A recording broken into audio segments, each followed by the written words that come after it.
Hari ini kita bicara tentang Papua dan masa depan. Papua itu salah satu daerah yang ada di Indonesia paling timur. Salah satu daerah di wilayah Republik Indonesia paling timur dan sangat jauh kalau kita pakai kapal. Itu kalau misalkan kita dari Jakarta itu bisa 1 minggu kita sampai di Papua. Kemudian kalau kita pakai pesawat itu bisa sampai 6 jam kita tiba di Papua. 6 jam, 5 sampai 6 jam lah kita tiba di Papua. Nah, itu perjalanan yang bisa kita tempuh kalau misalkan teman-teman memang dari luar sana mau datang, itu perjalanan yang bisa kalian tempuh. Nah, dan yang paling penting di sini itu kita akan bicara soal bagaimana anak Papua berpikir tentang masa depan. Dan saya adalah seorang anak Papua dan banyak teman-teman di luar sana juga yang anak Papua punya masa depannya masing-masing, punya cita-citanya masing-masing kayak gitu. Tapi sebagai orang muda, masa depan sekarang ada di tangan kita. Kebanyakan orang di luar sana, jangan di luar negeri lah, di luar Pulau Papua aja sudah ada banyak anak muda yang kemudian berkontribusi di segala macam bidang, di wira swasta. Apalagi sekarang banyak sekali anak-anak muda yang kemudian masuk di bagian itu untuk kemudian membantu perkembangan daerahnya dan sekaligus membantu perkembangan Indonesia. Nah, ini bagian penting dari kita sebagai anak-anak Papua untuk kemudian melihat ini sebagai contoh agar kita pun juga bisa membuat diri kita bermanfaat untuk diri kita sendiri pribadi terutama, kemudian orang lain di luar sana. Ini bagaimana caranya kita bisa memimpikan Papua di masa depan itu seperti apa. Jadi kita kan punya cita-cita masing-masing ya. Ada yang mau jadi politikus, ada yang mau jadi wira swasta, ada yang mau jadi PNS. Ketika teman-teman kita sudah masuk ke posisi kita masing-masing dan cita-cita kita masing-masing kita sudah dapatkan, yang paling penting di sana adalah kita tidak boleh berhenti bermimpi.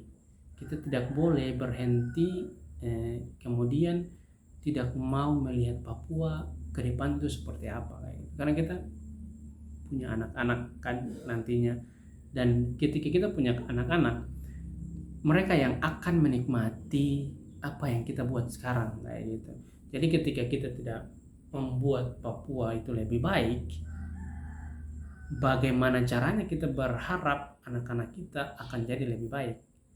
Kita mau anak-anak kita menjadi lebih baik, maka mulai hari ini, mulai besok dan seterusnya, cobalah untuk berpikir tentang masa depan kita kayak gitu. Terutama masa depan kita masing-masing ya. Mau membentuk Papua yang masa depannya seperti apa adalah tergantung kepada masa depan saya, masa depan teman-teman masing-masing. Kita tidak perlu berpikir terlalu banyak hal untuk melakukan sesuatu yang sebenarnya bukan menjadi kontrol kita. Yang paling penting sebenarnya kita ingin Papua masa depan adalah kita ingin bagaimana Papua itu berkembang sesuai dengan apa yang kita pikirkan.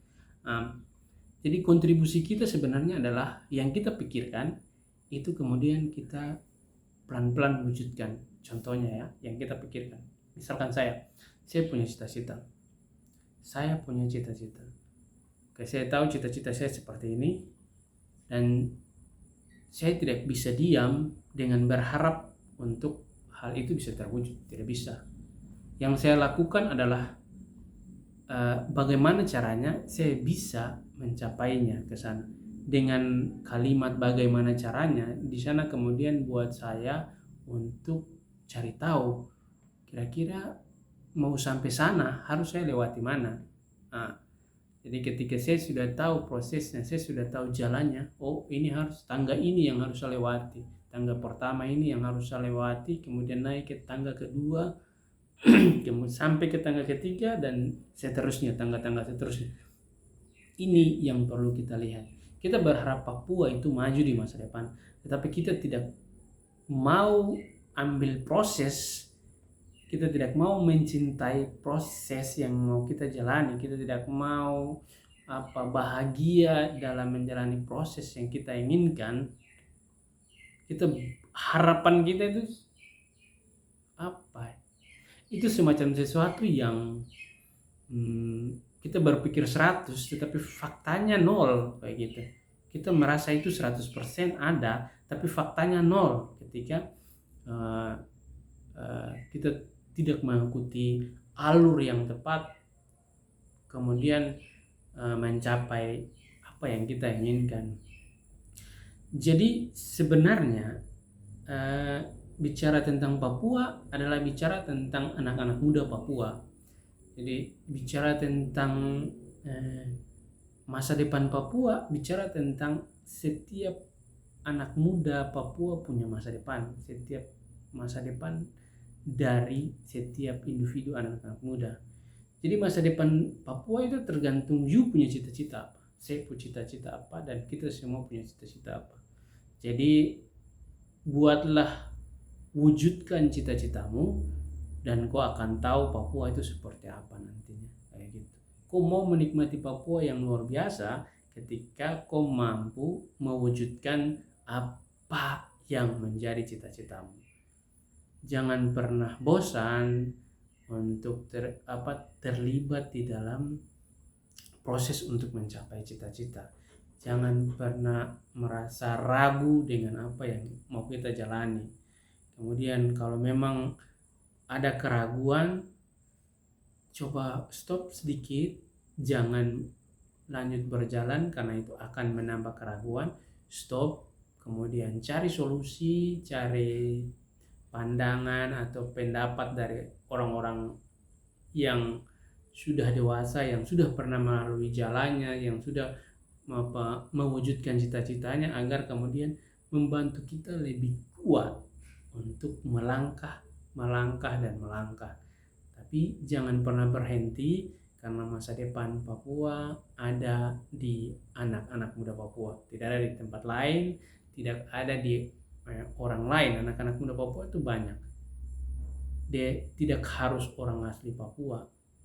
Anak-anak muda Papua adalah mereka yang tinggal besar di Papua, yang beradaptasi dengan masyarakat Papua. Mereka adalah anak-anak Papua yang bermimpi tentang masa depan Papua. Mereka adalah anak-anak Papua. Jadi untuk teman-teman, jangan pernah berhenti bermimpi, karena masa depan Papua adalah ada di mimpimu.